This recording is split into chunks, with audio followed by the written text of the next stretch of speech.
बिस्मिल्लाहिर्रहमानिर्रहीम, अस्सलाम वालेकुम। मैं हूं रियाजुद्दीन और आप देख रहे हैं Venus sports celebrities with Riyazuddin. जनाब, आज बात होगी क्रिकेट के पर, आईसीसी चैम्पियंस ट्रॉफ़ी पर। पाकिस्तान क्रिकेट टीम इन दिनों जो है वो जनूबी अफ्रीका का दौरा कर रही है, वहाँ पे सीरीज़ जीत चुकी है, उस पर होगी। और पाकिस्तान में आईसीसी चैम्पियंस ट्रॉफ़ी की जो तैयारियां हैं वो रूज पे हैं और कम बेश जो है जितने भी काम हैं वो मुकम्मल हुआ चाहते हैं। ख़ास तौर से अपग्रेडेशन का काम जो कि पाकिस्तान के 3 स्टेडियम्स रावलपिंडी, लाहौर और कराची में जारी है, वो कम बेश मुकम्मल हुआ चाहते हैं। और इस सिलसिले में पाकिस्तान क्रिकेट बोर्ड और ख़ास तौर से पीसीबी के चेयरमैन मोहसिन नकवी जो हैं वो बड़े मुतहरिक नज़र आते हैं। जनाब, चैम्पियंस ट्रॉफ़ी का जो ऊँट है वो बिल आखिर एक तरफ बैठ गया है। आप इसे फ्यूजन फार्मूला कहें, आप इसे पार्टनरशिप कहें, या आप इसे हाइब्रिड मॉडल कहें, अब जो है ये तय हो चुका है। और इसके तहत अब जो चैम्पियंस ट्रॉफ़ी है इसमें इंडिया की टीम अपने तमाम मैचेस जो है वो न्यूट्रल मुकाम पर खेलेगी। न सिर्फ इंडिया की टीम इस चैम्पियंस ट्रॉफ़ी में न्यूट्रल मुकाम पर खेलेगी, बल्कि 2028 तक आईसीसी के जितने भी इवेंट्स होंगे पाकिस्तान या इंडिया में, उसमें इंडिया और पाकिस्तान की टीमें जो हैं वो न्यूट्रल मुकाम पर खेलेंगी। एक आम तासुर ये है कि ये विन विन सिचुएशन है और पाकिस्तान ने एक स्टैंड लिया था, उसमें उसको कामयाबी हुई है। लेकिन देखना ये होगा कि आने वाले दिनों में देखा जाएगा कि ये दर हकीकत कामयाबी जो है किसकी है। लेकिन अगर हम फौरी तौर पर इस सिनारियो पे नज़र डालें तो हम ये समझते हैं कि इसमें जो सबसे बड़ा इसमें जो नुकसान हुआ है, आप ये कह सकते हैं, या जो मायूसी हुई है, वो सबसे ज़्यादा क्रिकेट के फैंस की हुई है, जो स्टार्स क्रिकेटर को अपने करीब से उनका खेल देखना चाहते हैं, चाहे वो पाकिस्तान के हों चाहे वो इंडिया के हों। इसलिए कि अगर इंडिया की टीम पाकिस्तान नहीं आ रही तो पाकिस्तानी शायकीन इंडियन स्टार्स खिलाड़ियों को नहीं देख सकते। और इसी तरह जब पाकिस्तान की टीम आईसीसी के उन इवेंट्स में जो कि अब इंडिया में होंगे 2028 तक नहीं जाएगी, तो इंडिया के जो फैंस हैं वो भी अपने जो पाकिस्तान के खिलाड़ी हैं उनको वो नहीं देख सकेंगे। तो यकीनन ये जो है हम इस चीज़ को जानते हैं कि इंडिया का क्रिकेट जो है वो इंडिया का पैशन है, उनके नौजवानों में उसी तरह से मकबूल है जिस तरह से पाकिस्तान क्रिकेट जो है पाकिस्तान का पैशन है। और हमें इस बात का भी इल्म है कि जब बहुत सारे इंडियंस हमसे मिलते हैं तो वो यकीनन इस चीज़ का इज़हार करते हैं कि पाकिस्तान और इंडिया को बायलैटरल सीरीज़ भी खेलनी चाहिए और एक दूसरे के ममालिक में आईसीसी के ये जो इवेंट्स हैं उनमें भी पार्टिसिपेट करना चाहिए। तो जब जितने भी जो हुकूमत है, आप ये कह सकते हैं, या क्रिकेट बोर्ड है, वो जो है हठधर्मी पे कायम है और वो अपनी टीम जो है पाकिस्तान नहीं भेजता, वरना इंडिया के जो आम लोग हैं और जो शायकीन हैं वो खुद इसी तरह से चाहते हैं जिस तरह से पाकिस्तान के शायकीन और नौजवान क्रिकेटर्स चाहते हैं कि वो यहाँ के खेलें। जनाब, ये तो थी चैम्पियंस ट्रॉफ़ी की बात। और अब पाकिस्तान क्रिकेट टीम जो है वो आपने देखा कि हमने भी हमेशा ये देखा है कि उसकी परफॉर्मेंस में कभी भी कंसिस्टेंसी नहीं रहती, हमेशा से अनप्रिडिक्टेबल रहती है। लेकिन ये बड़ी खुशगवार हैरत की बात है कि पाकिस्तान ने हाल ही में जिम्बाब्वे के ख़िलाफ़ भी सीरीज़ जीती और ऐसे हालात में जीती जब नए खिलाड़ियों को भी उसमें मौका दिया गया था, जबकि इससे कबल ऐसा नहीं होता था। और उसके बाद पाकिस्तान की टीम जो है जनूबी अफ्रीका को वनडे सीरीज़ में भी शिकस्त देने में कामयाब हो गई है। और इसमें हमारे कमोबेश वो तमाम खिलाड़ी, चाहे वो बॉलर्स हों, बैट्समैन हों या फील्डिंग की हैसियत से फील्डर्स हों, उन्होंने मजमूई तौर पर बेहतर परफॉर्मेंस का मुजाहरा किया है। ये ज़रूर है कि जो आईसीसी चैम्पियंस ट्रॉफ़ी होगी उसमें हमारी टीम का शेप क्या होता है, कौन से खिलाड़ी उसमें शामिल होते हैं। यकीनन जब आप कोई कामयाबियाँ हासिल करते हैं तो आपकी खामियाँ जो हैं छुप जाती हैं, लेकिन हमें उन खामियों पर भी नज़र रखनी होगी। बहरहाल इन तमाम चीज़ों पर बात होगी। हमारे साथ आज मौजूद हैं रेडियो पाकिस्तान के सीनियर ब्रॉडकास्टर जिन्होंने रेडियो और एफएम पे बहुत ज़्यादा मतलब प्रोग्राम किए हैं। अगर आप ये कहें कि दो ढाई दहाइयों से वो प्रोग्राम कर रहे हैं तो बेजा ना होगा। और उसके साथ साथ वो जो है क्रिकेट एनालिस्ट हैं, क्रिकेट एक्सपर्ट्स हैं, स्पोर्ट्स राइटर भी हैं और फेसबुक पे वो लाइव प्रोग्राम भी करते हैं। इसी तरह हमारे साथ एक दूसरी भी मेहमान हैं और वो खातून हैं और वो हमें जो है दूसरा जो हमारा स्पेल होगा वो उसमें हमें ज्वाइन करेंगी। तो इस वक्त जैसा मैंने कहा कि मुनीरुल हक साहब जो है हमारे साथ मौजूद हैं और मैंने उनका तारुफ कराया। तो मुनीर भाई जो हैं बड़े सीजन मतलब ये कि न सिर्फ राइटर हैं बल्कि वो प्रोग्राम भी होस्ट किया करते थे एफएम पे। बड़ा उनकी एक्सपर्टीज़ हैं, बड़ा एक्सपोजर है, बड़ा उनका मतलब एक्सपीरियंस है और यकीनन जब उनसे बात होगी तो ये तमाम चीज़ें जो हैं उनकी गुफ्तगू में उसका आपको रिफ्लेक्शन नज़र आएगा। मुनीर भाई, आईसीसी चैम्पियंस ट्रॉफ़ी आप क्या समझते हैं कि hybrid model, fusion formula, partnership, किसकी जीत हुई है, किसकी हार हुई है, हम कहाँ खड़े हैं? सबसे पहले तो बहुत बहुत शुक्रिया रियाजुद्दीन साहब आपका। देखिए, एक सबसे पहली बात, जैसे आपने अपने इंट्रो में कहा कि ऊँट एक करवट बैठ गया, तो फाइनली ये तो डिसाइड हो गया कि चैंपियंस ट्रॉफी होगी और उसे फ्यूजन मॉडल कहा जा रहा है। बेसिकली हाइब्रिड कहें, कॉर्पोरेट कहें, पार्टनरशिप कहें, बेसिकली ये है कि ये फ्यूजन मॉडल है। और इसमें जो पहला साइकिल आईसीसी का 2024 से 2027 तक का, इसमें जितने भी आईसीसी इवेंट होंगे, अगर वो पाकिस्तान होस्ट करता है या इंडिया होस्ट करता है, ये दोनों टीमें अपने अपने मैचेस, ना इंडिया पाकिस्तान आएगा ना पाकिस्तान इंडिया जाएगा, और न्यूट्रल वेन्यूज़ पे खेलेंगे। अभी फ़िलहाल अगर हम बात करें 2025 की चैंपियंस ट्रॉफ़ी की, तो सबसे 19 फरवरी से इसका आगाज़ हो रहा है। इसमें ज़ाहिर है भारत की ख्वाहिश है कि दुबई में उनके मैचेस हों न्यूट्रल वेन्यू पे, लेकिन न्यूट्रल वेन्यू को डिसाइड करने का काम होस्ट कंट्री का होता है। तो पाकिस्तान ये डिसाइड करेगा कि भारत को अपने मैचेस कहाँ खेलने। इसका मतलब अभी मार्जिन प्रोविजन है कि श्रीलंका में होंगे, बांग्लादेश में होंगे या दुबई में होंगे। Very true, very true. असल में इंडियन मीडिया तो अभी से उन्होंने कहना शुरू कर दिया कि दुबई में होंगे, बट जब तक होस्ट कंट्री की तरफ से ये फाइनल नहीं होगा, नहीं हो सकता है कि पाकिस्तान की ख्वाहिश हो कि बांग्लादेश में कराए जाएँ, वहाँ ज़्यादा पाकिस्तान को फ़ायदा हो सकता है, कोलंबो में कराए जाएँ या दुबई में हो। लेकिन जी सॉरी टू कट यू। अच्छा मुनीर भाई, ये बताइएगा कि चैंपियंस ट्रॉफ़ी से पहले ये जो सारी चीज़ें इंडिया और पाकिस्तान के साथ मतलब हुई हैं और जिस तरह से भारत ने हठधर्मी की है, जबकि पाकिस्तान की जितनी भी हुकूमतें आई हैं उन्होंने हमेशा मतलब ये कि खेल में सियासत को शामिल नहीं किया है। और आप ये देखें कि एक ज़माना ऐसा था कि क्रिकेट डिप्लोमेसी के ज़रिए जो है पाकिस्तान और इंडिया के ताल्लुकात को बेहतर बनाने की कोशिश की गई थी। आप क्या समझते हैं कि इससे मतलब शायकीन जो हैं वो कितने मायूस हुए हैं? इसलिए कि अगर हम एशिया कप में ये स्टांस ले लेते या स्टैंड ले लेते और ये सारी एक्सरसाइज अगर हम वहाँ कर लेते तो शायद आईसीसी चैंपियंस ट्रॉफ़ी जो इतना बड़ा इवेंट था, तो हमारे जो उस वक्त के बोर्ड के जो ओहदेदारान थे उनका विजन जो था इंटरनेशनली नहीं था। वो आगे की तरफ नहीं सोच सकते थे कि इतना बड़ा इवेंट आ रहा है, या तो वो 2023 के वर्ल्ड कप में इंडिया ना जाते, या मतलब ये कि एशिया कप में ही ये चीज़ तय हो जाती कि जी हाँ हम नहीं जाते या हम बाइकाट करते हैं, तो कम से कम आईसीसी आपका बच जाता। क्या कहेंगे शायकीन के भी नुक्ते? बात आपकी बहुत हद तक दुरुस्त है। मेरा ख्याल है एशिया कप में या हम जो लास्ट ईयर गए हैं भारत में ओडीआई वर्ल्ड कप खेलने, उससे पहले भी इस तरह के आपको डिसीजन लेने चाहिए थे, लेकिन शायद Pakistan due to some reason के उसके ये सोचा था कि 2023 का हम वर्ल्ड कप खेलने जाएंगे, तो 2025 का चूँकि उस वक्त चैंपियंस ट्रॉफी अलॉट हो चुका था पाकिस्तान को, तो उनका ये था कि वो ज़रूर आएंगे। लेकिन जब उनको नज़र आया कि नहीं है, तो एक जगह पे आके देखिए ना, हर चीज़ की एक लिमिट होती है। अब एक इंतहा थी, उस इंतहा पे आके हमें स्टेप लेना पड़ा। और पाकिस्तान क्रिकेट बोर्ड के जो मौजूदा चेयरमैन हैं मोहसिन नकवी, उन्होंने पहले दिन से जो स्टांस था ना वो अपनी जगह कायम रहे। 2 दिन पहले तक ये बातें भी हो रही थी कहीं पोस्टपोनमेंट ना हो जाए, कहीं इतना बड़ा टूर्नामेंट पोस्टपोन ना हो जाए, क्योंकि कोई चीज़ नहीं थी।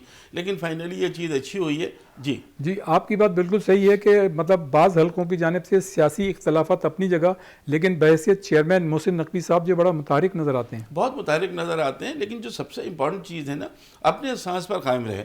उन्होंने कहा ठीक है जी, अगर इंडिया ने मना कर दिया हाइब्रिड मॉडल, तो हाइब्रिड मॉडल इस सूरत में मानेंगे कि म्यूचुअल होना चाहिए। आप नहीं आएंगे, हम आपके यहाँ नहीं जाएंगे, सिंपल। उस पर वो मान नहीं रहे थे। उसकी वजह रियाज ये थी कि 2026 का जो T20 वर्ल्ड कप भारत में होना है, तो भारत ये चाहता है कि उसका फाइनल नरेंद्र मोदी स्टेडियम गुजरात में हो, अहमदाबाद में, क्योंकि ज़ाहिर इतना बड़ा स्टेडियम बनाया है, 1.25 लाख से ज़्यादा वहाँ शायकीन की गुंजाइश है, तो उसको किसी तरह। लेकिन अगर पाकिस्तानी टीम पहुंचती है T20 वर्ल्ड कप फाइनल में तो फिर तो वो नहीं होगा, फिर नेचुरली फाइनल कोलंबो में होगा। ये एक इशू रह गया था जिसकी वजह से ये चीज़ें डिले हो रही थी। फाइनली भारत को मानना पड़ा, क्योंकि भारतीय बोर्ड के जो सेक्रेटरी जनरल थे अब वो ICC के चेयरमैन हो गए जय शाह, जी जी। तो वहाँ भी उनको बहुत सारी चीज़ें जो हैं वो इंडियन बोर्ड से हट के भी कहना पड़ेंगी, वरना कल उनको भी बायस करार दिया जा सकता है। बहरहाल उन पे जिम्मेदारी तो है, आपने बिल्कुल सही पॉइंट आउट किया कि अब वो अब BCCI के मतलब सेक्रेटरी नहीं है बल्कि ICC के वो चेयरमैन है, और अगर कोई भी उन्होंने ऐसी कोई चीज़ की तो यकीनन वो जो है दुनिया उसको देखेगी और वो उनके लिए बेहतर नहीं होगा। लेकिन मैं ये समझता हूँ कि जिस तरह से उन्होंने BCCI में रह के किरदार अदा किया है वो एशिया कप के हवाले से वो तो मुनासिब नहीं था। किसकी आप जय शाह की बात कर रहा हूँ मैं। नहीं, जय शाह की जो बात कर रहे हैं, जय शाह जब तक भारतीय बोर्ड के सेक्रेटरी थे वो भारत के लिए कर रहे थे। वजह ये है कि सियासी बैकग्राउंड जो चीज़ समझने की ज़रूरत है ना, वो ये कि जय शाह भी सरकारी उनका वो है सारा, उनके वालिद मोहतरम भी वो हैं अमित शाह साहब जो हैं वो होम मिनिस्टर हैं उनके, और वो बहुत नज़दीकी समझे जाते हैं नरेंद्र मोदी साहब के, जो प्राइम मिनिस्टर हैं भारत के, बहुत क्लोज आला है दोनों। तो उसकी वजह से उनको देखिए उनकी सियासत चलती एंटी पाकिस्तान स्लोगन पे है। बिल्कुल, बहुत पहले ही हम सब ने ये कह दिया था कि जब तक मोदी हैं जब तक ये हम नहीं सोच सकते कि इंडिया की टीम पाकिस्तान आएगी। बिल्कुल, उनकी सारी टीमें पाकिस्तान आ जाएंगी बट मेंस क्रिकेट टीम नहीं आएगी। अब उन्होंने चूंकि अब ये चीज़ हुई तो उन्होंने दूसरी टीमों को मना कर दिया, ब्लाइंड टीम भी उनकी नहीं आई, दीगर जो टीमें आनी थी मेरे ख्याल वो सब अब नहीं आएंगी। तो ये एक इम्पॉर्टेंट चीज़। अच्छा, आप ये क्या समझते हैं कि ये सारी चीज़ें जो रोनमा हुई और पाकिस्तान को अब ICC में इस तरह के मतलब सामना करना पड़ रहा है चीज़ों का, इसमें ज़्यादा हठधर्मी भारत की आप करार देंगे, या आप समझते हैं कि हमने इन तमाम चीज़ों को आज से 4-5 साल पहले से सही तरह से हैंडल नहीं किया हमारे क्रिकेट बोर्ड्स के ओहदेदारों ने, देखिए जो हम इस यहाँ तक पहुँचे? भारत की हठधर्मी तो बिल्कुल है। बात यह है कि जब एक ऐसा खेल के जिसका रेवेन्यू 80% आपको उस मुल्क से आएगा तो हठधर्मी तो उसकी जो है वो नज़र आती है। फिर दूसरे ममालिक जो हैं वो इस वक्त उसी के साथ खड़े हैं, आपके साथ इतने ज़्यादा ममालिक हैं नहीं, क्योंकि Australia, England, New Zealand, south Africa इस वक्त आपका साथ दे देते तो चीज़ें नहीं होती। लेकिन वो इस मामले में पढ़ना नहीं चाहते हैं, बिकॉज के आपको पता है कि जो रेवेन्यू मॉडल है $600 मिलियन के जो ICC का रेवेन्यू मॉडल है उसमें से भारत जो है 34 मिलियन, पाकिस्तान को 34 मिलियन मिलते हैं, भारत को 234 मिलियन मिलते हैं। इस तरह ऑस्ट्रेलिया, इंग्लैंड को भी बहुत कम रकम मिलती है, लेकिन कोई कुछ नहीं कह रहा है, बिकॉज के वो देखिए पैसा जो है ना वो बोलता भी है। और उसको देख के ICC को तो हमने देखा है अक्सर मौके पे, जब भी भारत की बात आती है ICC आंखें बंद कर लेता था। अब ICC के चेयरमैन भी इंडियन हैं, वो कितना बायस नहीं होते, कितना चीज़ों को सही लेके चलते हैं, ये देखना होगा। लेकिन ये ज़रूर है रियाज के पाकिस्तान की ये जीत कहलाएगी, क्योंकि मैं इंडियन मीडिया को बाद में भी सुनता रहा, काफ़ी सुना है मैंने, वो जिस तरह से इस बात को बता रहे थे ना वो खुश नहीं थे, बिकॉज का उनका ये कहना था ये तो हो ही नहीं सकता कि Pakistani team 2026 T20 world cup का फाइनल हो और फाइनल में पाकिस्तान आए और पाकिस्तान इंडिया नहीं आए। लेकिन अब चीज़ें वाज़ेह हो गई हैं और पाकिस्तान को एक एडिशनल फैसिलिटी दी गई ICC की जानिब से। वो जो नया साइकिल शुरू होगा 2028 से 2031 का, उसमें जो पहला ICC इवेंट है विमेंस वर्ल्ड कप का, T20 वर्ल्ड कप का, उसकी मेज़बानी भी पाकिस्तान को दे दी गई है। इसका मतलब ये कि हम कैटेगोरिकली कह सकते हैं कि विन विन सिचुएशन पे है पाकिस्तान। विन विन सिचुएशन तो थोड़ा ज़्यादा बेहतर मुझे ये लग रहा है, क्योंकि पाकिस्तान ने ICC का एक टूर्नामेंट भी अपने नाम कर लिया है। जो पाकिस्तान अपने स्टैंड पे था कि वो नहीं आएंगे तो हम भी नहीं जाएंगे, तो उनकी तो सारी बातें मानी गई हैं। विन विन सिचुएशन से थोड़ा बेहतर सिचुएशन पाकिस्तान हक में कही जा सकती है। अरे अच्छा, एक चीज़ और भी आई थी, रिवर्स साइकोलॉजिकल स्ट्रेटजी, उसके तहत ये था कि बहुत से लोगों का ये ख्याल था कि जी पाकिस्तान की टीम को जो है या पाकिस्तान को इस पर वो नहीं करना चाहिए ज़्यादा ज़िद, और बल्कि पाकिस्तान को वहाँ जाकर खेलना चाहिए, और जब आप पाकिस्तान की टीम इंडिया को इंडिया में हराएगी तो उनमें भी ये जज्बा बेदार होगा कि वो पाकिस्तान जाए और पाकिस्तान को शिकस्त दें। लेकिन मेरे ख्याल से इंडिया जैसे मुल्क से हम हुकूमत की बात कर रहे हैं, वहाँ के शायकीन और आवाम जो हैं वो तो क्रिकेट से मोहब्बत करते हैं, वो चाहते हैं कि क्रिकेट हो, तो ये मतलब ऐसा नहीं हो सकता था अगर हम चले भी जाएँ तो वो नहीं आते। ये इंडिविजुअल अगर बात हो तो आप कह सकते हैं, लेकिन जहाँ पर दो ममालिक की बात आती है, देखिए आप भी सॉवरेन कंट्री हैं, आपका भी एक मकाम है, आपका भी एक इज्जत की बात बात आती है। तो यहाँ पर तो ये चीज़ आ गई थी कि या तो होगा या फिर नहीं होगा, मतलब या तो फिर हट जाए। होना तो ये चाहिए था, भारत ने नहीं किया था तो आईसीसी में इतना दमखम होना चाहिए था, कह देते कि जी इंडिया नहीं होगा, हम श्रीलंका को बुला के 8वीं टीम श्रीलंका बना के हम खेल लेंगे। लेकिन जाहिर है इंडिया का इतना बड़ा इस वक्त किरदार है पैसों के हवाले से, तो आप उसे हटा नहीं सकते, तो यही एक बेहतर किया गया है। लेकिन हमें कुछ दिनों पहले तक भी ये लग रहा था कि इंडिया सारी चीज़ें अपनी मनवा रहा है, वो कभी इस बात पर राज़ी नहीं होगा कि पाकिस्तान फाइनल खेलने नहीं आएगा। कोई भी आईसीसी इवेंट का फाइनल अगर इंडिया पहुंचती है या इंडिया में होता है, लेकिन फाइनली पाकिस्तान की लेकिन अभी तक ये सब ज़बानी बातें हैं और आईसीसी से राइटिंग में मांगा है पाकिस्तान मांग लिया है, लेकिन आईसीसी की तरफ से ऑलमोस्ट ये डन हो चुका है कि 2028 का जो पहला विमेंस T20 वर्ल्ड कप, वहाँ तक जितने भी इनके मैचेस होंगे आईसीसी इवेंट में, अगर पाकिस्तान में इवेंट है तो इंडिया नहीं आएगा, इंडिया में इवेंट मेज़बान अगर इंडिया तो पाकिस्तान नहीं जाएगा। ये चीज़ तो तय हो गई है। अच्छा, ज़ाहिर है जैसा हमने अपने इंट्रो में भी जिक्र किया, आपने कहा कि पाकिस्तान के जैसे 3 स्टेडियम्स जो हैं अपग्रेडेशन का उसमें काम हो रहा है और काम बहुत ज़्यादा था। वो कहते हैं ना कि वक्त कम था और मुकाबला सख्त था। तो आप समझते हैं अभी भी, कल भी 1-2 रोज़ पहले भी आईसीसी के वफ़द ने कज़ाफ़ी स्टेडियम का भी दौरा किया है, काम का उन्होंने जायज़ा लिया, और फिर नेशनल स्टेडियम कराची का भी दौरा किया है। तो क्या समझते हैं कि ये काम मुकम्मल हो जाएगा? वैसे हमने तो हमेशा जो माजी रहा है, मैं आईसीसी के इवेंट्स की तो बात नहीं करता, हमने बहुत से इवेंट्स में देखा कि आखिरी वक्त तक जो है कलर हो रहा होता है, मतलब कीलें ठोकी जा रही होती हैं। तो आप क्या समझते हैं कि ये काम हो जाएगा? मेरे ख्याल इस दफ़ा मामला थोड़ा डिफरेंट है, बिकॉज के एक तो ज़ाहिर है इतना ज़्यादा हाइप क्रिएट हो गई थी चैंपियंस ट्रॉफी की, और जिस तरह मोहसिन नकवी लगे हुए हैं, कोशिश कर रहे हैं। मुझे लगता है 15 दिन पहले जैसे कहा जाता है कि आपको हैंड ओवर करना हो तो आईसीसी को, तो हम हैंड ओवर कर देंगे, छोटे मोटे काम तो चलते रहेंगे अगर आपको कुछ हुआ है। लेकिन मुझे नहीं लगता कि कोई ऐसी चीज़ होगी इसकी तज़यीन और आराइश के हवाले से कोई बड़ा काम रह जाएगा, ऐसा नहीं है। पाकिस्तानी टीम जो है उसको क्रिकेट बोर्ड टैकल कर लेगा। अच्छा, ट्रेंगुलर सीरीज़ जो हो रही है अभी आईसीसी चैंपियंस ट्रॉफी से पहले, उसमें मतलब है कि कुछ मैचेस जो हैं पाकिस्तान कराची में शिफ्ट किए गए हैं, और उसके साथ साथ आईसीसी के भी 2 मैचेस जो पिंडी में होने वाले थे उनका भी मतलब ख्याल है कि वो कराची में खेले जाएंगे। तो इसकी क्या वजह हो सकती है? देखिए, मेरा ख्याल है पिंडी स्टेडियम की तज़यीन आराइश की तो बात नहीं है। कुछ होता है कि कुछ शहर को कितने मैचेस दे। सबसे पहला मैच आपको पता है इफ्तिताई तकरीब, और पहला मैच जो पाकिस्तान न्यूजीलैंड का है, इफ्तिताई मैच वो कराची में होगा, उसके बाद भी एक मैच और होना है, फिर एक सेमीफाइनल की भी बात हो रही थी। लेकिन अब डिपेंड करता है, अगर वहाँ हो जाएंगे तो फिर दुबई में अगर इंडियन टीम पहुँचती है और दुबई में सेमीफाइनल होता है तो फिर तो जाहिर है आपको कट डाउन करना पड़ेगा। लेकिन ये 1-2 उससे फ़र्क नहीं पड़ता है। जो बड़े शहर है जहाँ से आपको ज़्यादा गेट मनी के चांसेस हैं, वहाँ इन मैचेस की शिफ्ट कर दिया जाए। अभी शेड्यूल आ जाएगा, मैं कल 1-2 दिन में हतमी शेड्यूल आ जाएगा तो चीज़ें हमें पता चल जाएंगी। अच्छा, अगर आप आते हैं पाकिस्तान क्रिकेट टीम के हवाले से बात करेंगे, हमने हमेशा ये देखा है कि पाकिस्तान, वैसे तो हमारी टीम ने बड़ी बड़ी फतूहात हासिल की हैं। हमने 2 वर्ल्ड कप भी जीते हैं, एक हमने इमरान खान की क़यादत में जीता, एक हमने सरफराज की आईसीसी चैंपियंस ट्रॉफ़ी जीती, फिर सरफराज की क़यादत में हमने जूनियर वर्ल्ड कप भी जीता। तो मतलब यूनुस खान की क़यादत में हमने 2009 का मतलब वर्ल्ड कप जीता। तो हमारी परफॉर्मेंसेस तो मतलब बहुत अच्छी हैं। लेकिन पाकिस्तान क्रिकेट टीम की जो परफॉर्मेंस है, हमेशा हम ये बात करते हैं कि उसमें कंसिस्टेंसी नहीं है, अनप्रिडिक्टेबल रही है। लेकिन पहली मरतबा ये बात बड़ी खुशगवार हैरत की है कि हमारी टीम ने जनूबी अफ्रीका के खिलाफ ज़ाहिर सीरीज़ जीत ली, और आईसीसी चैंपियंस ट्रॉफ़ी से पहले मैं ये समझता हूँ कि एक बड़ी पॉजिटिव बात है। और उससे पहले जिम्बाब्वे के खिलाफ भी सीरीज़ जीती, और पहली मरतबा जिम्बाब्वे के खिलाफ हमारे बोर्ड ने, सिलेक्शन कमेटी ने नए खिलाड़ियों को मौका दिया। क्या कहेंगे? देखिए, जब अभी हमारी टीम गई है टूर पे, पहले ऑस्ट्रेलिया गए, फिर जिम्बाब्वे गए, अभी साउथ अफ्रीका में है, तो अगर हम वनडे के हवाले से कहें तो रिमार्केबल परफॉर्मेंस है पाकिस्तान की। क्योंकि ऑस्ट्रेलिया को ऑस्ट्रेलिया में हराना, साउथ अफ्रीका को साउथ अफ्रीका में हराना, फिर जिम्बाब्वे को हराना, तो अभी तक टोटल 8 वनडे इंटरनेशनल खेले हैं पाकिस्तान ने इस टूर में, और 6 मैच जीते हैं, सिर्फ 2 मैच हारे हैं। तो इस लिहाज से तो पाकिस्तान की, और ख़ास तौर से 2 बड़े ममालिक को उनके होम ग्राउंड पर अगर आप हराते हैं, और चैंपियंस ट्रॉफी से 1-1.5 महीने पहले होता है, तो इसका मतलब ये है कि चैंपियंस ट्रॉफी के लिए ये बड़ी खुशाइन चीज़ है। और जो 2-3 चीज़ें हैं जो ख़ास तौर से कहने वाली, जैसे पहले मैच में अगर आप देखें तो 60 रन पर 4 खिलाड़ी आउट हो गए थे, और लग ये रहा था कि पाकिस्तानी टीम ये मैच नहीं जीत पाएगी। लेकिन वहाँ पर यंगस्टर्स ने उठाया, साहिम इब्राहिम अयूब और आगा सलमान की 141 रन की पार्टनरशिप हुई है, जो बिल्कुल आप एक हारा हुआ मैच आप कह सकते हैं कि आप जीत की तरफ ले गए। दूसरी तरफ आप देखें कि यहाँ सीनियर और जूनियर दोनों चले। 115 रन की पार्टनरशिप दूसरे मैच में आपने देखा होगा, दोनों सीनियर्स प्ले की, बाबर और रिजवान की।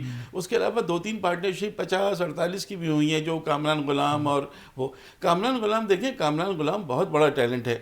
कामरान गुलाम की 37 फर्स्ट क्लास सेंचुरियाँ हैं, उनका फर्स्ट क्लास का एवरेज ऑलमोस्ट 50 है। उनको मौका दिया गया तो वो परफॉर्म करना उन्होंने शुरू कर दिया। देखिए चढ़ के खेले हैं उन्होंने, डिफेंसिव हमें नजर नहीं आया, लगता है कि जी कॉन्फिडेंस से खेल रहे थे। और यही क्रिकेट है, आजकल की क्रिकेट यही है। जी हाँ, यही मुनीर भाई, इस पे मजीद मतलब ये कि बात होगी, और यहाँ पर वक्त हुआ एक ब्रेक का। ब्रेक के बाद वापस आते हैं और यहीं से इस सिलसिले को शुरू करते हैं। और इस जो हमारा अब सेगमेंट होगा, इसमें हमें हमारी जो नई मेहमान है मिस बीना खान, वो हमको ज्वाइन करेंगी। Take a break.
एक मतलब फिर हम आपको प्रोग्राम में खुश आमदीद कहते हैं। और मुनीरुल हक साहब जो कि सीनियर ब्रॉडकास्टर हैं, वो हमारे साथ मौजूद थे। और अब हमको ज्वाइन किया है मिस बीना खान ने, जो कि ख़ुद भी मतलब रेडियो पाकिस्तान से जो FM चैनल है उससे काफ़ी अरसे से मतलब वहाँ पर स्पोर्ट्स के प्रोग्राम कर रही हैं।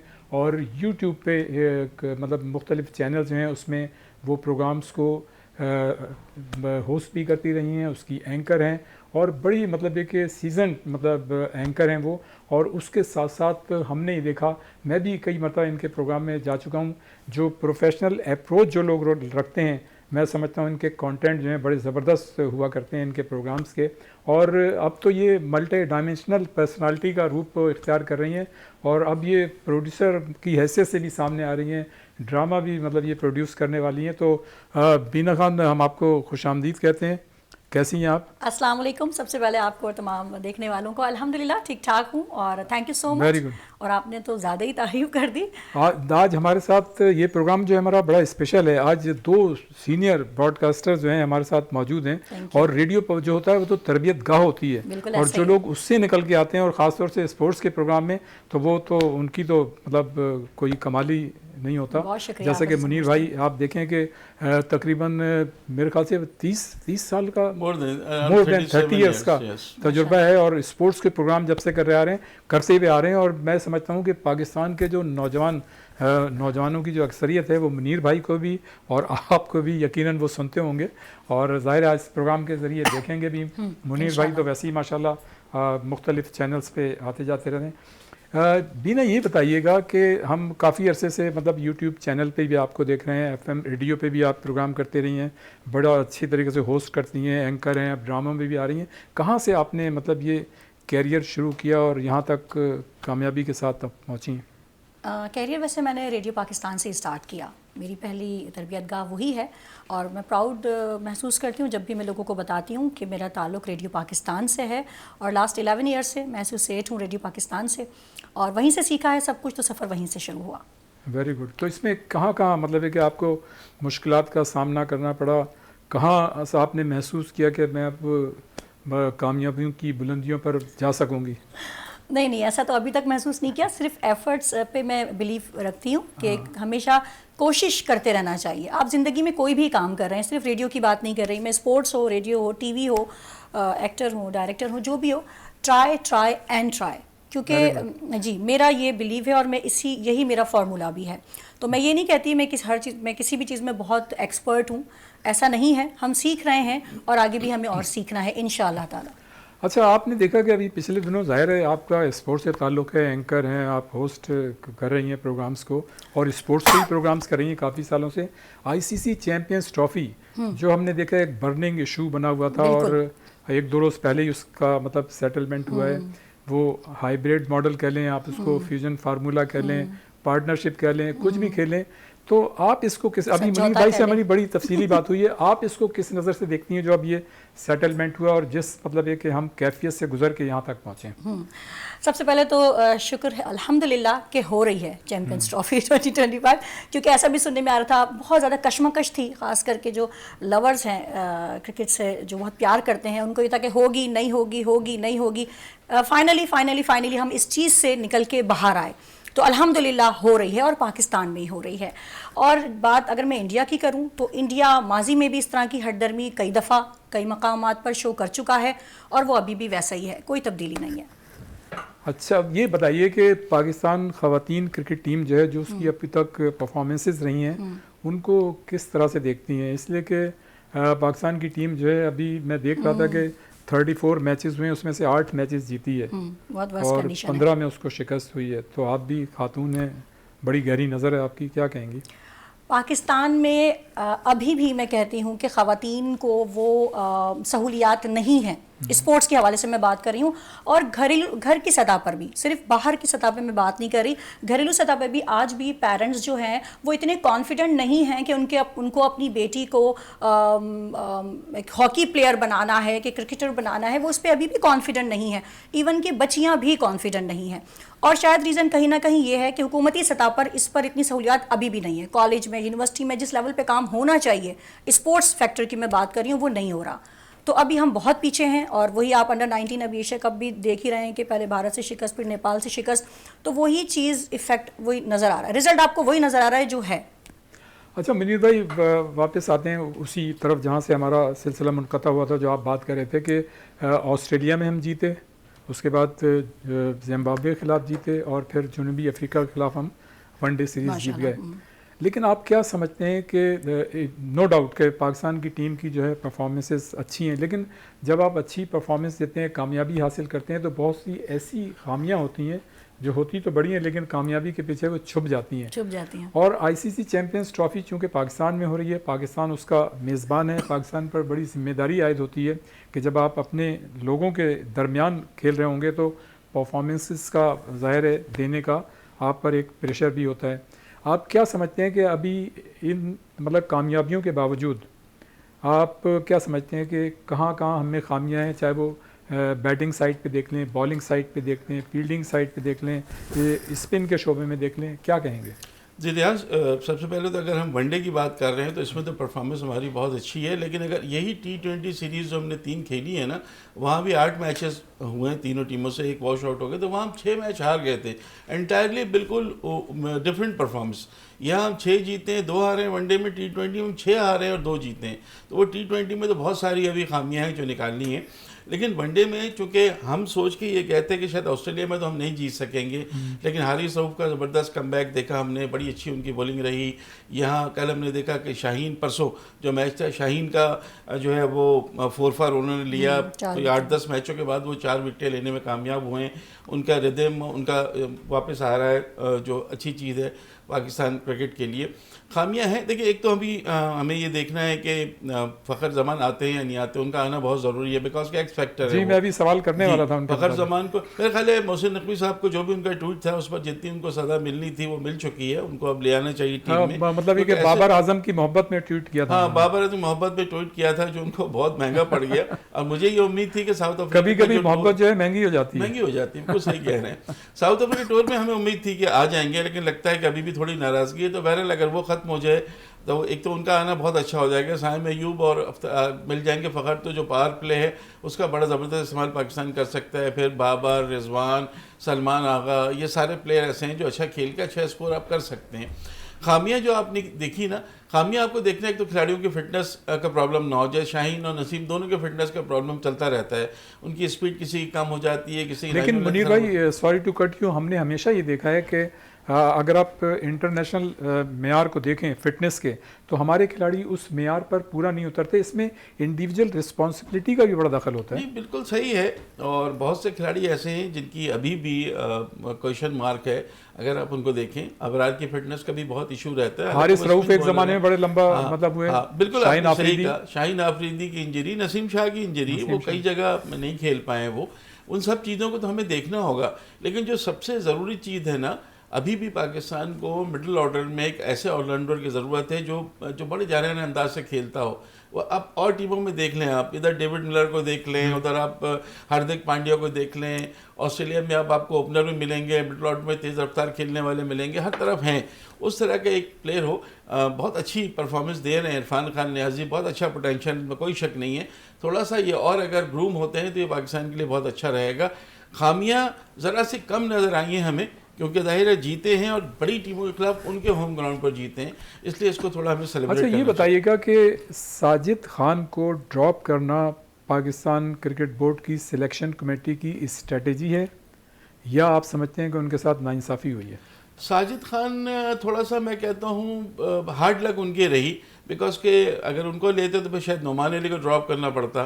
तो ये गए थे लेफ्ट आर्म स्पिनर के साथ, क्योंकि राइट आर्म में आपके पास ऑप्शन मौजूद था सलमान अली आगा का, फिर साइम अयूब भी बॉलिंग कर लेते हैं, तो इसलिए इन्होंने लेफ्ट आर्म स्पिनर को रखा था कि टेस्ट में अगर होगा तो लेफ्ट आर्म स्पिनर से काम चलाएंगे। लेकिन साजिद थोड़ा सा बेड लक उनकी ज़रूर कही जाएगी, बड़ी अच्छी उनकी परफॉर्मेंस।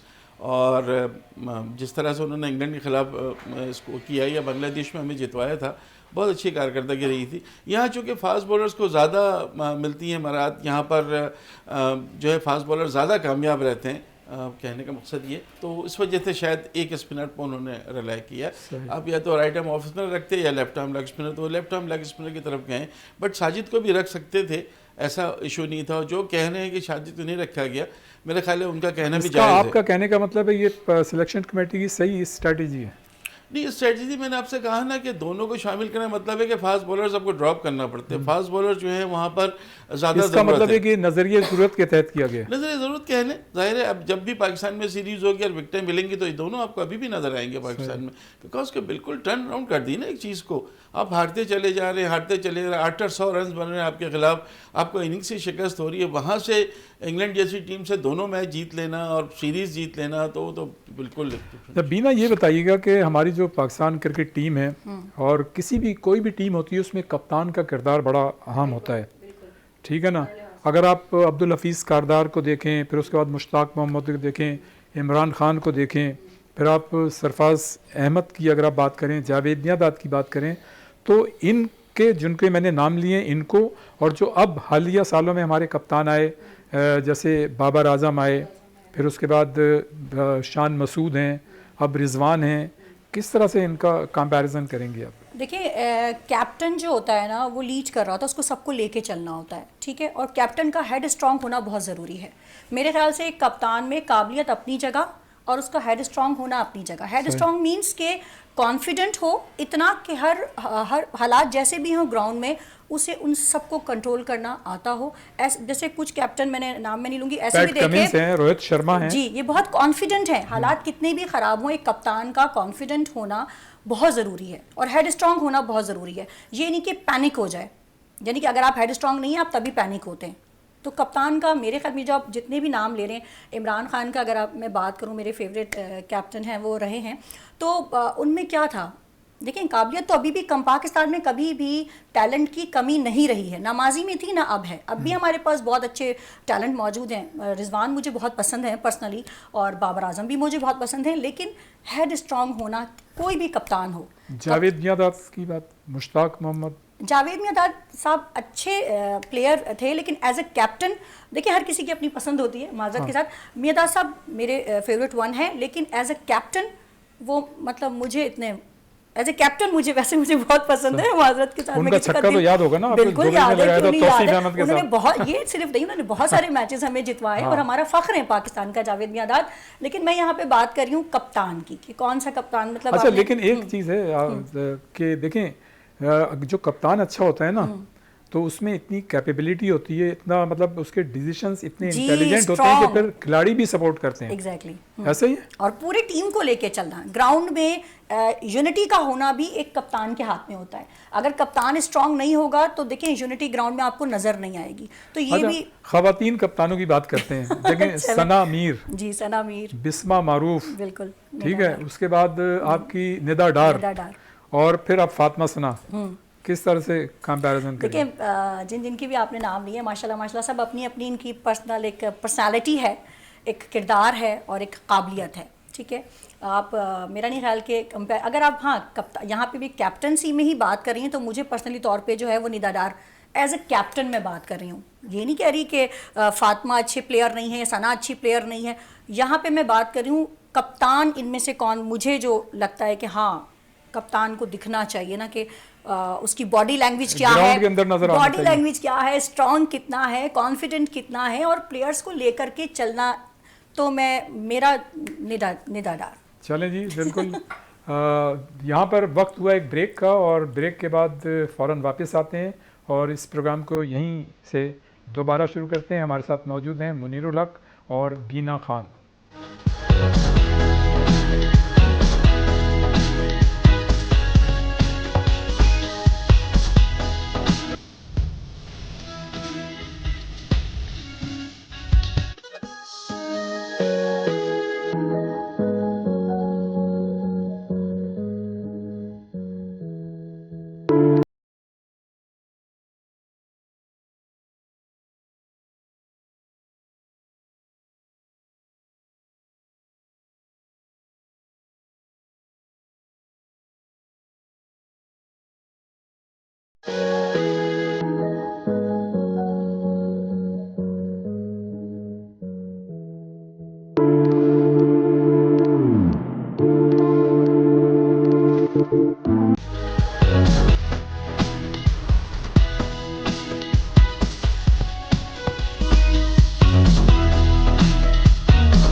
एक मरतबा फिर हम आपको प्रोग्राम में खुश आमदीद कहते हैं। हमारे साथ मौजूद हैं मुनीरुल हक और बीना खान।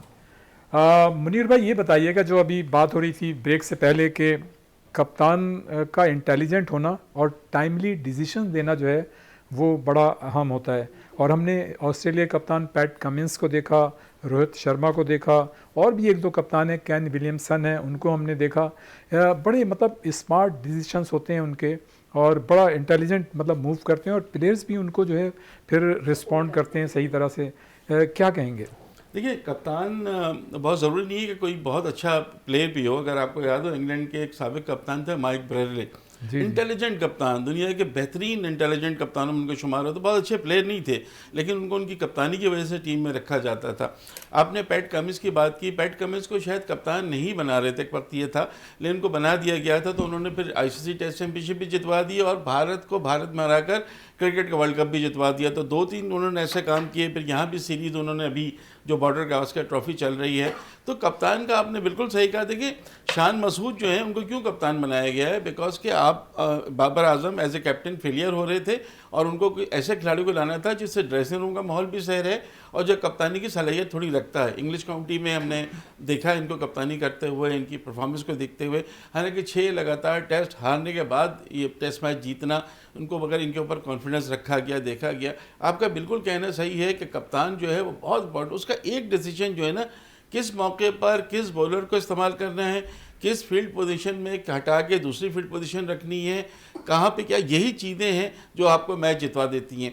मुझे याद है वसीम राजा 77-78 की बात है, जब पाकिस्तानी टीम वेस्ट इंडीज़ के दौरे पर गई थी, तो क्लाइव लॉयड जो है वो बड़े परेशान रहते थे इनसे, इसलिए कि ये माहिर थे जहरियाना अंदाज में खेलने। तरमीज़ राजा साहब के बड़े भाई बड़ा डिनर प्लेयर थे और बिल्कुल डरते नहीं थे। तो उनके लिए उनका एक कोई कमज़ोर शॉट नज़र आया और एक फील्ड उन्होंने खड़ी की, I think forward shot leg था या मुझे एक्चुअल याद नहीं है, नज़दीक बिल्कुल पोजीशन थी। उन्होंने महसूस कर लिया था कि जो 1-2 शॉट खेले वसीम राजा ने, ये कहीं यहाँ पर अगर फील्डर हो तो नेक्स्ट ओवर में वही गलती वसीम राजा से हुई और वो आउट हो गए। तो प्लेयर्स का जो है वो एक एक चीज़ को देखते हैं। अच्छा, और कप्तान बहुत ज़रूरी होता है। वही सवाल जो मैंने बीना से किया था, जो मैंने कप्तानों के अपने नाम बताए और फिर मैंने कहा कि अपने बाबर आजम, रिजवान या शान मसूद, तो इसको किस तरह से मतलब कंपेयर करेंगे आप परफॉर्मेंसेस को एज ए कप्तान पाकिस्तानी? बात यह है कि बहुत सारे कप्तान आपके फेल हो गए पिछले दिनों ना। बाबर आजम को ट्राई किया गया, फिर शाहिनशाह अफरीदी को पहली जो सीरीज़ दी वो 4-1 हार गए, फिर बाबर को कप्तान बना दिया गया, फिर पाकिस्तान का बुरा हाल हुआ, वनडे वर्ल्ड कप में भी, T20 वर्ल्ड कप में भी। नतीजा ये हुआ कि पाकिस्तान को एक ही प्लेयर रह गए थे आपके पास, रिजवान, कि जो मुस्तकिल अच्छी परफॉर्मेंस दे रहे थे। अब आप देखिए ना, रिजवान को आपने वनडे का कप्तान बनाया है, तो आप ऑस्ट्रेलिया में वनडे सीरीज जीत गए, आप जिम्बाब्वे में भी जीत गए, आप साउथ अफ्रीका में भी जीत गए।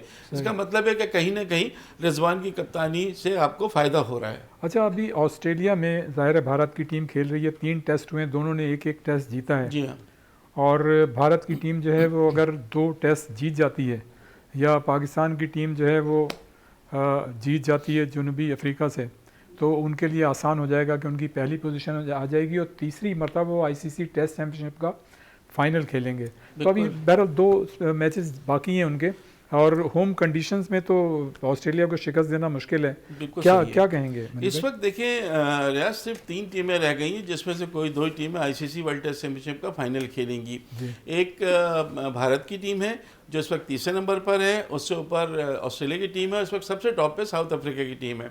साउथ अफ्रीका के 2 टेस्ट खेलने हैं पाकिस्तान से, एक टेस्ट भी अगर वो जीत गए तो वो क्वालिफाई कर लेंगे। इसका मतलब है दूसरी टीम इधर ऑस्ट्रेलिया होगी या इंडिया होगी। तो ये बॉर्डर गावस्कर ट्रॉफी दोनों टीमों के लिए बहुत इंपॉर्टेंट है। जितनी इंपॉर्टेंट इंडिया के लिए उतनी इंपॉर्टेंट ऑस्ट्रेलिया के लिए भी है, इसलिए कि ऑस्ट्रेलिया को यहाँ 2 टेस्ट के बाद उनका एक और इम्तहान है, श्रीलंका जाके श्रीलंका से 2 टेस्ट मैच खेलने हैं, जहाँ श्रीलंकन स्पिनर उनको बहुत परेशान कर सकते हैं। तो ये 2 टेस्ट मैच पर बहुत हद तक डिपेंड करेगा जो 2 रह गए हैं।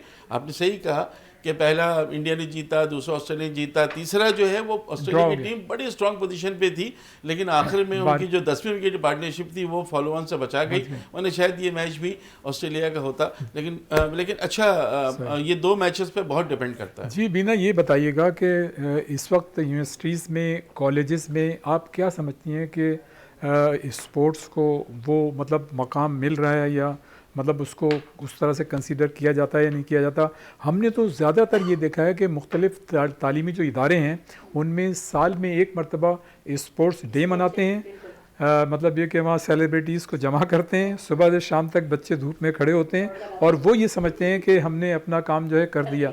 तो क्या देख रही हैं? मतलब ज़्यादातर तालीमी इदारों की बात कर रहा हूँ, वैसे बहुत से ऐसे हैं जहाँ पे मतलब होता है, बहुत कम है, बहुत कम है। क्या कहेंगी? जी जनाब, बहुत अच्छा क्वेश्चन रियाज साहब आपका, और मैंने अपने प्रोग्राम में इस पे बड़ी डिटेल बात भी की थी कि इस वक्त अब इतना शदीद कंपटीशन है हर लिहाज से पूरी दुनिया में, और हम अभी भी वहीं खड़े हैं। स्कूल हो, कॉलेज हो, यूनिवर्सिटी हो, स्पोर्ट्स पे मैं तो कहती हूँ जितना होना चाहिए उसका 50% भी नहीं हो रहा। यानी होना जितना चाहिए वो तो छोड़ें, 50% भी नहीं हो रहा। 25% भी कहीं कहीं हो रहा है, कहीं नहीं, मतलब बहुत ही बुरा हाल है। क्या करना चाहिए? आपने बिल्कुल सही कहा कि साल में एक दफ़ा स्पोर्ट्स डे मनाया जाता है और उसी दिन दौड़े लग रही होती है, उसी दिन सब कुछ होता है और फिर वो ख़त्म, दिन ख़त्म। अच्छा, एक और चीज़ भी मैं बहुत कहना चाहूँगी, आज मौका भी मिल गया है मुझे। पहले पीटी पीरियड होता था जी। अभी भी होता है। अब अक्सर लोग कहेंगे अभी भी तो होता है, नहीं, बहुत सारे स्कूल मेरे ही जानने में ऐसे हैं जहाँ पे पीटी पीरियड अब उस तरीके से नहीं होता, या होता तो है मगर उसको यूटिलाइज नहीं किया जा रहा। सही। यानी पीटी पीरियड का एक मकसद होता है, पीटी पीरियड में बाकायदा पीटी इंस्ट्रक्टर होता है जो बच्चों को बैडमिंटन, जो भी उनका पसंदीदा गेम है, उसको ट्रेन कर रहा होता है, एक्सरसाइज होती है। अब अक्सर स्कूलों में मैंने देखा है, मेरा खुद ताल्लुक एजुकेशन डिपार्टमेंट से भी है, अक्सर स्कूलों में मैं खुद आई विटनेस हूँ कि पीटी की पीरियड में क्या हो रहा है। अच्छा, एक टीचर आई, चलो बुक्स निकालो, रीडिंग कर लो। पीटी का पीरियड का जो मकसद है स्कूल में वो फौत हो चुका है। यानी हमें वो पीटी के पीरियड से अगर हम फ़ायदा उठाएं, उसको जिस मकसद के लिए बनाया गया था, स्पोर्ट्स के लिए बनाया गया था ना, बच्चों को एक्सरसाइज, उनको डिफरेंट स्पोर्ट्स से अवेयरनेस देने के लिए बनाया गया था। अच्छा, ये बताइएगा कि मतलब हमने ये देखा है, ज़ाती तौर पे मैं तो खैर इस पे यकीन नहीं रखता, लेकिन आम परसेप्शन ये है कि जो ख़वातीन खेलों से वाबस्ता होती हैं वो किचन में या घर में ज़्यादा जिम्मेदारी नहीं अदा कर रही होती। आपकी मौजूदगी से हम मतलब ये फ़ायदा उठाते हुए सवाल कर रहे हैं। जी, ऐसा नहीं है, इसको थोड़ा सा चेंज कर लेते हैं, आपके सवाल को थोड़ा सा चेंज कर लेते हैं। जिस तरह एक डॉक्टर है, आपने सिर्फ स्पोर्ट्स वुमेन को ही क्यों कहा, एक डॉक्टर है वो भी घर में इतना टाइम नहीं दे पाती। अब इसका ये मतलब तो नहीं है कि उसे किचन में इंटरेस्ट ही नहीं है, उसको बच्चों में इंटरेस्ट ही नहीं है, नहीं, उसका नेचर ऑफ जॉब इतना टफ है कि उसको टाइम नहीं मिलता। सही। वो मैनेज करने की कोशिश सारी जिंदगी, एक डॉक्टर जो है उसकी आधी से ज्यादा जिंदगी तो हॉस्पिटल्स में गुजरती है, घर में होती भी है तो emergency call you are absolutely right, I am with you. मैंने पहले ही कहा था कि मैं ज़ाती तौर पे इस बात पे यकीन नहीं रखता। तो ऐसा ही है कि ऐसा नहीं है। मुनीर भाई, ये बताइए कि अभी यशवंत चंद्र जो थे, रविचंद्रन अश्विन जी, वो ऑस्ट्रेलिया में थे। अच्छा, वो उन्होंने अचानक रिटायरमेंट ले लिया, वो वापस चले गए। उन्होंने तो अभी तक ज़बान नहीं खोली है, लेकिन उनके वालिद ने कहा है कि मेरे बेटे की जो परफॉर्मेंस थी उसको सही तरह से उस मेरिट पे मौका नहीं मिला। क्या कहेंगे? देखिए, बहुत ही अगर रविचंद्रन अश्विन की बात करें, मैं बहुत अरसे से उनको देख रहा हूँ। उनकी तकरीबन 750 पौने 800 इंटरनेशनल विकटें हैं और टेस्ट में तो खैर रिमार्केबल हैं। अनिल कुंबले के बाद दूसरे सबसे ज़्यादा विकटें लेने वाले बॉलर हैं वो। बड़े जहानत बहुत थी उनको, बड़े एक्सपीरियंस से खेलते थे और उनकी ये था कि वो जब बैटिंग की ज़रूरत होती थी, बैटिंग में भी पैनिक नहीं करते थे, वो जितवाते भी थे। उनकी टेस्ट में सेंचुरीज भी हैं, उनकी बॉलिंग बहुत अच्छी थी। कुछ ना कुछ बात ऐसी ज़रूर हुई है कि होगा। आपको याद होगा चंद साल पहले जब महेंद्र सिंह धोनी ने अपनी कप्तानी छोड़ी तो उन्होंने ऑस्ट्रेलिया के दौर पर अचानक कप्तानी छोड़ दी थी और इनको कप्तान बना दिया गया था, विराट कोहली को। तो कुछ न कुछ ऐसा है, शायद उनको नहीं खिलाया गया तीसरे टेस्ट में। मुझे याद है 2 साल पहले इंग्लैंड गई थी इंडिया की टीम, लगातार 4 टेस्ट में मैच शुरू होने से पहले तक ये था कि जी अश्विन खेलेंगे, फिर उनको नहीं खिलाया जाता था ड्यू टू सम रीजन। अच्छा, एक और वाक़या पेश आया मेलबर्न एयरपोर्ट पे, मेरे ख्याल से विराट कोहली की फैमिली थी, तो मीडिया वाले उनको ये लगा कि शायद ये उनकी वीडियो बना रहे हैं, तो वहाँ पे वो उलझ गए। इस तरह के वाक़यात होते रहते हैं। क्या नहीं, असल में प्लेयर्स हैं, आपको याद होगा पिछले दिनों हारिस रऊफ के साथ भी एक ऐसे वाक़या पेश आया था, वो बहुत नाराज़ हो गए थे। शाहिद आफरीदी के साथ भी इस तरह की चीज़ें हो गई हैं। प्लेयर होते हैं, किस वक्त क्या है, कैसा मिजाज है, क्या नहीं है, तो बहुत सी चीज़ें जो हैं बुरी लग जाती है। क्योंकि टाइम खत्म होने वाला है तो जल्दी जल्दी ना वो उसमें क्वेश्चन पेपर्स में होते हैं ना कि एक उसके जल्दी कर लेते। अच्छा, मिक्की ऑर्थर, उसके बाद गैरी क्रिस्टन और फिर अब जैसन गिलेप्सी, कहाँ मतलब बोर्ड गलती कर रहा है या मतलब एक खिलाफ कोशिश कर रहे हैं। हम उनको इतनी शान और शौकत से लेके आते हैं और बड़ी गर्मजोशी से लेके आते हैं, बड़ी मराद देते हैं और फिर एकदम से एंड ये हो जाता है। देखिए, आर्थर 2 दफ़ा आए, दोनों दफ़ा बहुत ही गलत तरीके से उनको निकाला गया। गैरी कर्स्टन तो देखिए बहुत बड़ा नाम था और वो देखिए पैसों के लिए काम करने वाले, उनको ज़रा सा अंदाज़ा हुआ कि उनको इग्नोर किया जा रहा है, उन्होंने छोड़ दिया। जेसन गिलेस्पी ने थोड़ा सा टाइम लिया, देख रहे थे कि इग्नोर हो रहे हैं, वो उनको कहा गया कि वो किसी चीज़ में उनको शामिल नहीं किया जाता है, लेकिन वो देखते रहे। लेकिन जैसे ही उनके जो असिस्टेंट कोच थे टिम नेल्सन, जो ऑस्ट्रेलिया कोचिंग कर चुके, उनका जैसे ही माहदे को एक्सटेंड नहीं किया तो वो नविश्ता दीवार जिसे कहते हैं वो पढ़ लिया। अगर बाहर के क्रिकेटर फॉरेन कोचेस की बात करें तो वो तो फिलहाल लगता है कि दरवाजे बंद हो गए हैं, वाली तौर से कुछ नहीं है और अभी हमें पाकिस्तानी कोचेस से काम चलाना हो। सही। बीना, ये बताइएगा आपकी मौजूदगी से हम फ़ायदा उठाएं कि आप डिश कौन सी अच्छी बना लेती हैं?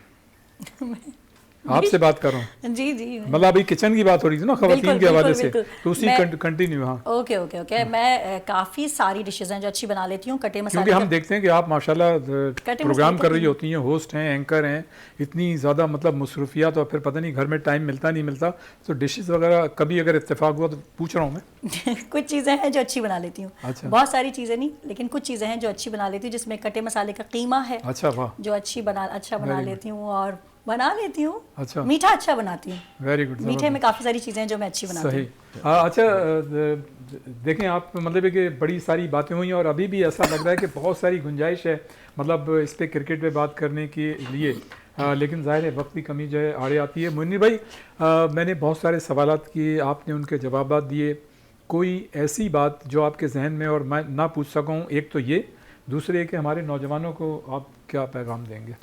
नहीं, सवालात तो आपने बहुत अच्छे किए और ऑलमोस्ट सारी चीज़ें हो गई, Thank you. क्योंकि हमने चैंपियंस ट्रॉफी की बात कर ली, उस पर बात कर ली।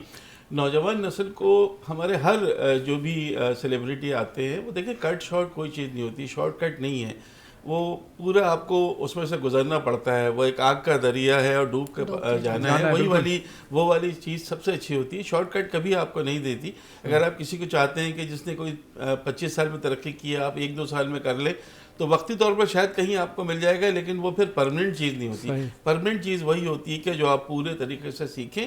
कोई छोटा या बड़ा नहीं होता, कोई काम छोटा या बड़ा नहीं होता, आपने उसमें जाना है। अगर आप, अब देखिए एक चीज़ होती है ना, स्पोर्ट जर्नलिस्ट बनना है तो अब अंदर से स्पोर्ट जर्नलिस्ट आपको ललकार रहा है तो आप बन के रहेंगे, तो इसी तरह होता है, मेहनत करते रहें और शॉर्टकट पे ना जाएं प्लीज़। बिना आपसे ज़ाहिर है पता नहीं कितनी बातें हुई, आपने उसके जवाबात दिए, और लेकिन ये कि जो भी जितने भी सवालात किए आपने मतलब दरिया को कूज़े में बंद किया, और जैसा कि हमने पहले जिक्र किया था, जो आप अपने प्रोग्राम्स करती हैं, जो प्रोफेशनल अप्रोच जो लोग रखते हैं, वो आपके कंटेंट जो हैं वो बड़े ज़बरदस्त होते हैं। बहुत शुक्रिया, तो एक तो ये कि अगर आपके जहन में कोई चीज़ और मैं ना पूछ सकूँ, दूसरे ये कि नौजवानों के लिए कोई पैगाम।